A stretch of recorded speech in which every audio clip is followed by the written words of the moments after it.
In the dense forests of Kanto, survival is measured in wingspan and aggression. From the moment they hatch, Fearow are driven by a need to claim space. They travel in vicious flocks, locking on to prey much larger than themselves and attacking in relentless synchronized dives. These birds are notoriously territorial and hold long-term grudges. There are documented cases of a single flock defending the same cliff face for over 2 decades, identifying and attacking the same specific intruders year after year. Years of constant hunting force a physical transformation into Fearow.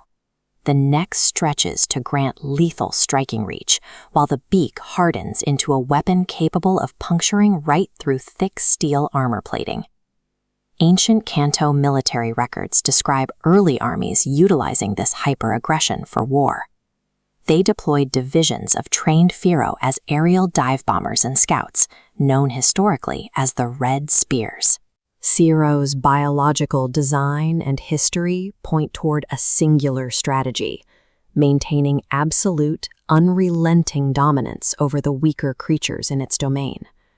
That terrifying canonical reputation stands in direct contrast to the reality of the video games. Most veteran players view Fearow as a massive disappointment. In the competitive scene, Fearow is effectively non-existent. It is relegated to the lowest PU tier in Smogon rankings, a category for Pokémon that lack the tools to survive in a serious metagame. For casual players, the experience is similar. A trainer might rely on Fearow for the first few gyms, but they almost always abandon it in the PC storage system long before they reach the Elite Four. This creates a strange paradox. Why does an apex predator built for lethal execution become functionally obsolete halfway through the journey? The answer lies in the math. The developers translated Fearow's biological lore directly into its base stat distribution, mirroring its strike-first nature. This chart compares Fearow's offensive stats to common early-game opponents. With 100 speed and 90 attack, it is significantly faster and stronger. However, its HP and defense sit at a meager 65. It's built for the initial hit, but cannot survive a prolonged exchange.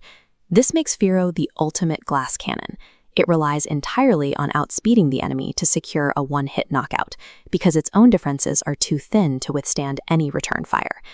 The game even includes the Sniper hidden ability to reward this high-risk style. Sniper increases the damage of critical hits, which helps Fearow overcome its otherwise low-powered move pool by turning lucky strikes into devastating finishers. Its mechanical fragility is a perfect mirror of its lore. An apex bird built for extreme diving speeds simply cannot afford the weight of physical armor. Because Fearow is available on the very first routes, it provides players with an immediate and necessary power spike that many other early encounters lack. Its primary advantage is timing.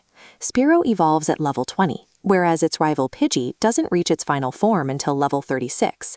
This gives Fearow a massive 16-level window where it is the strongest bird on the field. During this period, it gains access to Drill Peck. It's an 80 base power flying move that deals massive damage without the health-draining recoil of other high-end attacks. This combination of speed and power allows Fearow to dominate the mid-game. It effortlessly sweeps the grass-type gym and decimates the fighting dojo. For this fleeting window of time, Fearow's damage output fulfills the lore's promise. It functions as a predator that wins by striking first, ending the battle before its own lack of endurance can be exploited. However, as the player approaches the Elite Four, the environment shifts toward much more dangerous territory. The soft targets are replaced by heavily armored rock, ice, and electric-type Pokémon. Fearow's glass cannon build lacks the raw power to break these walls in one hit, and it isn't bulky enough to survive their retaliation. Just as Fearow hits this mathematical ceiling, the player gains access to its mechanical replacement, Dodrio. With 110 attack and 110 speed, Dodrio is simply better at Fearow's job, providing a higher offensive ceiling.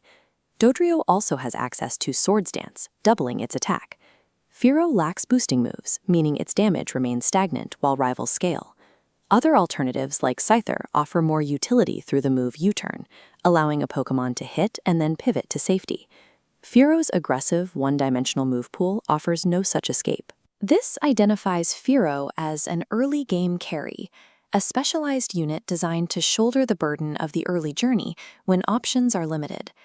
Fearow's inevitable retirement to the PC box represents a rare moment of ludo-narrative harmony.